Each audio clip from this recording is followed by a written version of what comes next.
Because the school system will never teach you about money. The school system was designed to teach you to be an employee, which is important, or a doctor or a lawyer, a specialist, but never about money. So once I got old enough and I had already retired and I was rich and I was fairly well off, it was kind of a social conscience. I said, I have to share what I know.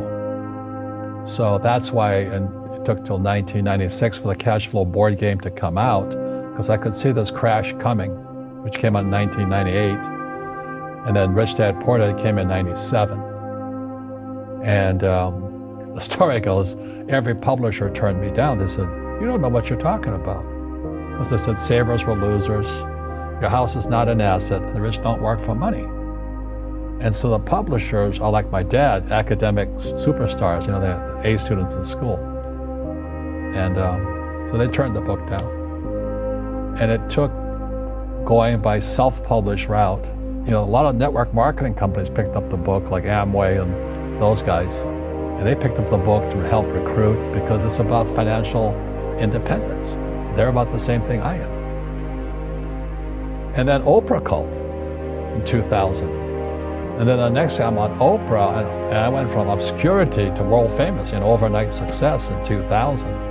And the book has been on the New York Times bestsellers for 7 years until the New York Times took it off. They said it had been on too long.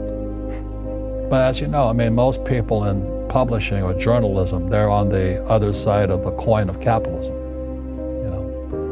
So they don't like guys who make money. And that's like my poor dad's side. So that's kind of the story. And I play Monopoly in real life. I don't need a job. I don't have a retirement. Don't need a retirement. I don't want the government to take care of me. But I felt a social responsibility to teach. And that's what my rich dad did for me. And you said the book is about accounting, and it is an amazing book on accounting because it makes it understandable. Yeah. I took accounting in business school, and I know what you mean. It's boring. It's boring. Yeah. But it is also a book about your own fears, and I think that's why it resonates with people. Because you're telling them things they know is true. They know when they look in the mirror they're not making the correct choices. They're not being disciplined. They're doing the wrong thing, and they know they're unhappy, in fear their whole lives, waiting for the next paycheck. And it's understandable. We all have fear. To be truthful, we all have fear. It's just how you deal with it. And Einstein said, imagination is more important than knowledge, but knowledge empowers imagination.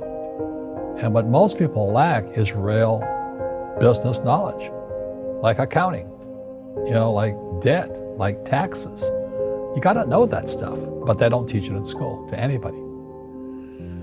So, and then when people ask me, how did your rich dad learn this when your poor dad, a PhD, didn't? And the answer is very simply, my rich dad was my best friend's father. His father died when he was 13. So his rich dad had this family business at 13 to run. So he had to drop out of school, which was his blessing. There's blessings, and sometimes a blessing doesn't look like a blessing, but it turned out to be a blessing. And then his teachers became his bookkeeper, his accountant, his attorney, his banker, his real estate agents. So he has what I call real teachers, not these fake teachers in school. You see, most teachers in school, they're out of ethics. They teach subjects they themselves don't practice. I had the same problem in my MBA program. I got into arguments with the marketing teacher because the guy didn't have a business. And then I got into arguments with the accounting teacher because the accounting teacher didn't know accounting. I knew more about accounting than him because I actually worked in bookkeeping in my rich dad's companies. And so I'm not an accountant, but I understand accounting. So that was the end of my school years because I understood what a fake teacher is. A fake teacher is somebody who just wants a job and they'll teach anything. They teach how to shine shoes if you pay them more money. But they really don't know what they're teaching. For example, my calculus teacher, went to military school in New York, and I asked the teacher, I said, I'm in my third year of calculus now. It was called strength of materials. I said, am I ever going to use this stuff? He goes, no. You know, I said, why do you teach it? I was like, I get paid. I said, do you ever use it? He goes, no. And that's why, you know, you have to, in life, one of the things I suggest to people, you got to find a real teacher versus a fake teacher. And a fake teacher is somebody who doesn't do what they teach. And a real teacher is doing what they teach every day. So my accountants, my attorneys, they're in it every single day. That's how I learn, because every day I'm solving problems in my business. So I have accountants and attorneys and bankers and all these people on speed dial because I'm solving problems with my team.